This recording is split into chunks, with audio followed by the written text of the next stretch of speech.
In the aftermath of the death of Hugo Chavez, conspiracy theories are flying around about whether the Venezuelan leader's death could have been chemically induced by means of an exotic cancer bioweapon. Hugo Chavez himself once speculated that the United States had a cancer weapon after being diagnosed with the disease in 2011.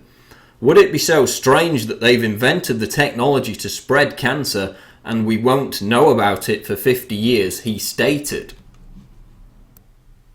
Chavez added that Fidel Castro warned him to be careful of such a plot. These people have technology, a little needle, and they inject you with I don't know what, Castro told Chavez. The Castro connection is interesting given the claims of Judith Baker, who says she was informed by alleged JFK murder accomplice David Ferry about a secret government assassination plot against Fidel Castro centering around an attempt to inject the Cuban leader with a cancer virus.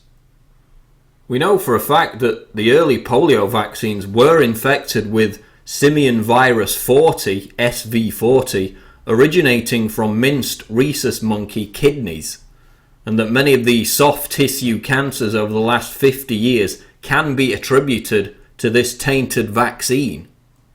Dr. Mary Sherman, who claims she was selected to help the government conduct secret research into the weaponization of cancer via the SV40 virus, was later found brutally murdered in her apartment. Her claims are documented in the book Dr. Mary's Monkey by Edward T. Haslam. So while there remains no direct hard evidence that Chavez was killed by weaponized cancer, it would be naive to think that the CIA didn't consider every possible means of assassinating the firebrand socialist leader, especially given the documented attempts on his life which occurred around the time of the 2002 coup. Attempts which were documented by historian William Blum and of course BBC investigative reporter Greg Palast.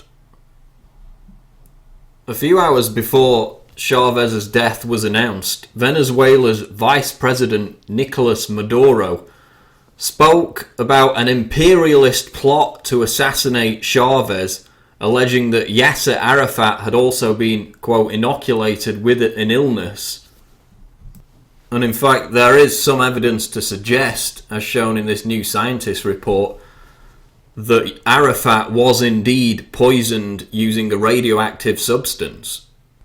And now Russian Communist Party leader, second biggest party in Russia, Gennady Zyuganov, is spouting similar rhetoric calling for an international investigation into Chavez's death.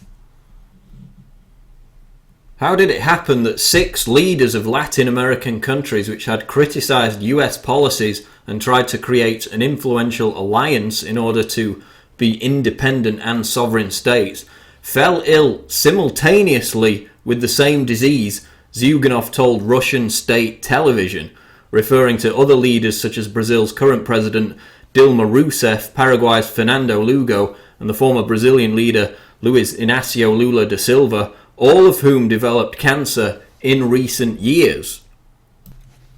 He also makes reference to Argentinian President Cristina Fernández de Kirchner, who was diagnosed with thyroid cancer back in December 2012, although later analysis proved that she had never actually suffered from the illness. So was Hugo Chavez killed by an exotic bioweapon, a form of weaponized cancer?